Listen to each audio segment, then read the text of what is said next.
So Jack Dorsey is the CEO of Twitter, and he's kind of, sort of, not really, endorsed a candidate for the 2020 election, so The Hill explains. Twitter CEO Jack Dorsey donated the maximum legal amount to Representative Tulsi Gabbard's 2020 presidential campaign. He gave $2,800 to the Hawaii Democrat in June, a Federal Elections Commission filing shows. Dorsey is also the chief executive of microblogging website Square, which he listed as his employer. Dorsey also contributed $1,000 to former tech executive Andrew Yang in March, according to an FEC filing. A Twitter spokesman declined to comment, saying the company does not comment on personal giving. The Hill has also reached out to the Gabbard campaign and Square for comment. Dorsey's contribution comes at a time when big tech faces scrutiny from both sides of the aisle. Candidates including Elizabeth Warren and Bernie Sanders are among those who have called for the breakup of major technology companies such as Facebook. Now, Tulsi is also calling for the breakup of Facebook, to be fair here. And I don't know if anybody's ever called for the breakup of Twitter, but Facebook, yes. So this is interesting. I don't know how much a Jack Dorsey endorsement helps because nobody likes him. And I mean that. It appears to be bipartisan. Nobody really likes him. But I do have my grand theory as to why Jack Dorsey supports the candidates he supports.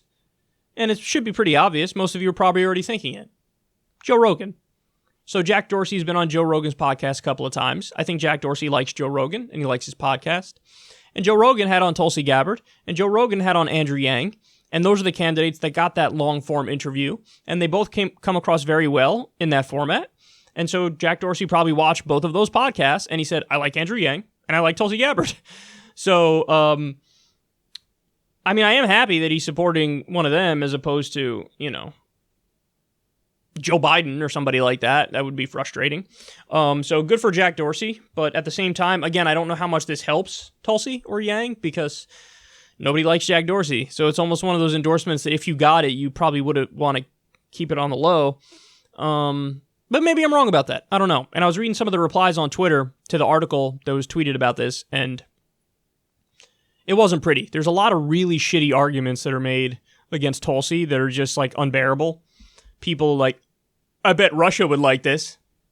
What the fuck? Oh, Jesus Christ. Seriously? This is where you people go? Because she's not in favor of an offensive war against Syria, therefore she's pro-Russia, or she's a Putin puppet. It's just, they're not even trying with their propaganda. And the other half of the time, it's like, she loves genocidal dictators.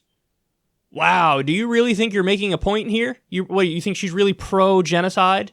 And not that she doesn't want the U.S. doing offensive wars against countries that don't attack us? I mean, it's mind-numbingly stupid, but nonetheless, this is what a lot of people are saying. But good for Jack for at least not picking the worst candidates. But we also do know why he's not picking Bernie Sanders. Because Bernie Sanders, if any candidate was going to call for the breakup of even Twitter, it might be Bernie Sanders. So he might feel like, ooh, a little too far left for me and might raise my taxes a little too much. So let's not go that far. That guy's super duper anti-establishment. So who knows? But there you have it. Jack Dorsey makes a non-endorsement endorsement.